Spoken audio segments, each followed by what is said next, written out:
Salut à tous, comment allez-vous? On se retrouve pour une nouvelle vidéo. Cette fois-ci, le deuxième épisode. On réapprend ensemble à animer les leurres. Et on va toujours rester en surface.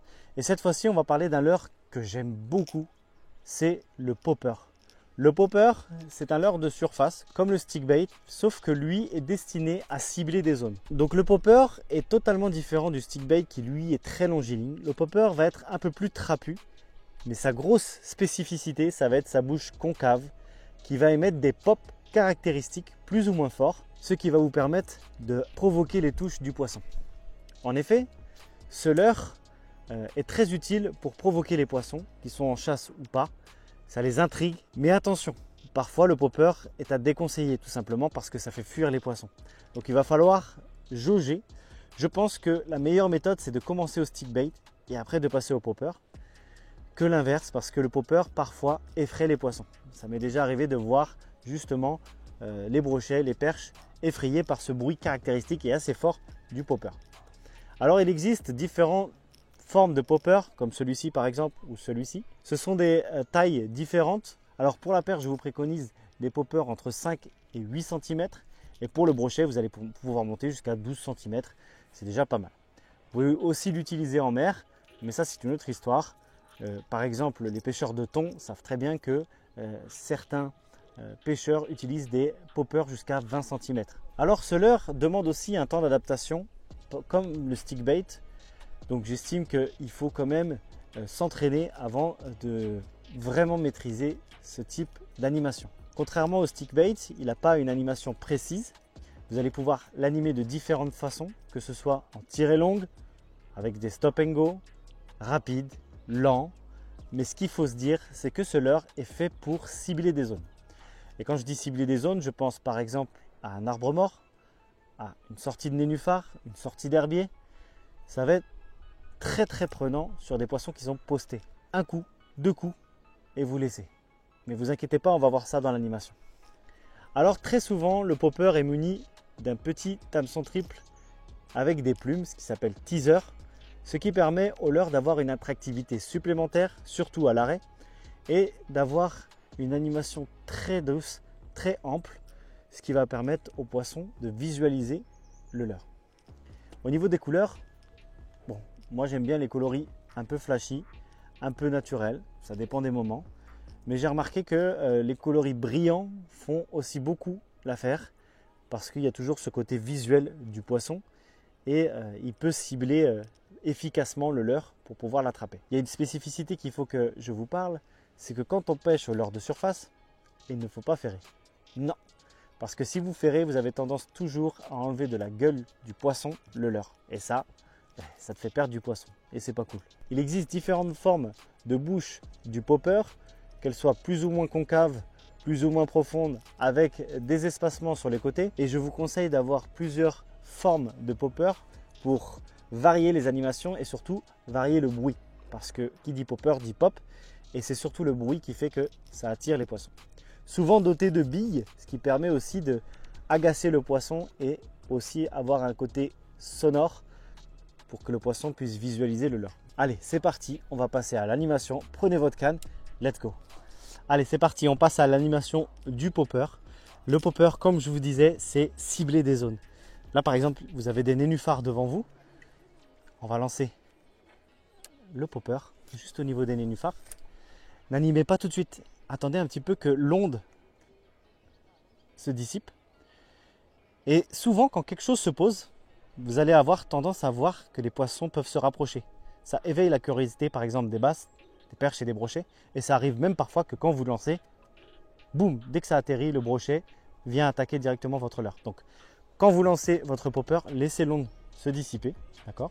Ça peut aussi limiter le fait que le poisson identifie cet objet qui tombe comme un danger. D'accord ? Ça veut dire qu'il est moins méfiant. Au niveau de l'animation, canne basse ou canne haute ? Ah, ça, c'est deux choses différentes. Ça dépend du popper. Donc moi, pour commencer, canne basse. C'est très simple. Mais il va falloir trouver la bonne sonorité. C'est surtout ça. Donc canne basse et vous allez faire des tirées plus ou moins sèches. Il va falloir trouver la bonne méthode pour émettre ce son caractéristique du pop. Vous pouvez aussi faire une autre méthode, c'est canne vers le haut. Et parfois, justement, cette méthode-là va être plus facile pour émettre des pops parce que le leurre va avoir la gueule qui va plus sortir quand vous allez vers le haut. Du coup, ça va créer cette fameuse bulle qui va faire le pop. Alors, c'est un leurre de réaction qui est très très prenant pendant les chasses. Et franchement, ça permet de procurer du plaisir hyper cool. Et moi, j'aime beaucoup ce type de leurre parce que c'est hyper visuel. Et franchement, j'ai pris du plaisir à faire du poisson avec ça, de la perche, du brochet, du bass, du chevenne. Ça prend quasiment de tout et c'est ça qui est cool. Allez, on recommence l'animation. Cette fois-ci, on va faire du stop and go. Donc, on atterrit, on attend 5 secondes que l'onde se dissipe. Canne haute ou canne basse et tirer. Sèche. 1, 2, 3. Et là, on attend. 1, 2, 3. Vous pouvez faire des petites animations rapides avec des pauses. Genre 1, 2, 3, 4, 5, pause. 1, 2, 3, pause. Pour ceux qui pêchent la perche et qui ont déjà vu des chasses de perche, vous avez déjà vu que les perches, quand elles attaquent en groupe, ça fait pom, pom, pom, pom, pom, ça attaque de partout. Ça peut aussi imiter une chasse de perche. Et nous savons que les grosses perches aiment manger leurs congénères. Et surtout les petites perches en cette période. Ça peut être pas mal, d'accord? Donc j'ai fait énormément de très grosses perches au popper. Et ceux qui pêchent au popper savent que justement c'est très prenant sur les big masta. Allez, on continue l'animation. Canne vers le haut. Ce qu'il faut penser aussi, c'est que votre teaser derrière, quand vous allez animer, il va se mouvoir comme ça. Mais quand vous allez stopper, il ne va pas s'arrêter. Le leurre s'arrête, mais pas le teaser. Parce qu'il a une certaine amplitude avec l'eau, le vent, le courant. Il va s'animer et ça va éveiller la curiosité du poisson. Et ça, c'est super cool. Certains poppers utilisent et font le pop and dog. C'est-à-dire qu'ils vont mélanger la walking the dog, donc la nage du stick bait, et la caractéristique du popper avec les pops. Donc ça, c'est aussi intéressant. Et bon, tous ne le font pas, mais vous pouvez certainement voir des leurres différents qui permettront d'utiliser ces deux techniques. Le popper, très ciblé, ne cherchez pas à brasser beaucoup d'eau, même si ça arrive parfois de passer par-dessus les herbiers et de faire du poisson, mais généralement, il va falloir cibler les zones où vous allez pêcher. Voilà, c'est très important. Voilà, c'était la nage du popper. Ce petit leurre avec une bouche incurvée qui va émettre des pops, imitant un poisson qui fuit ou alors une chasse.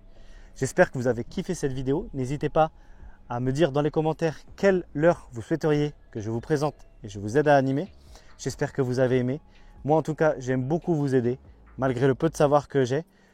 J'essaye tant bien que mal de vous aider à prendre du poisson parce que je reçois beaucoup de messages. Et j'espère que vous allez faire une saison formidable. En tout cas, je vous le souhaite.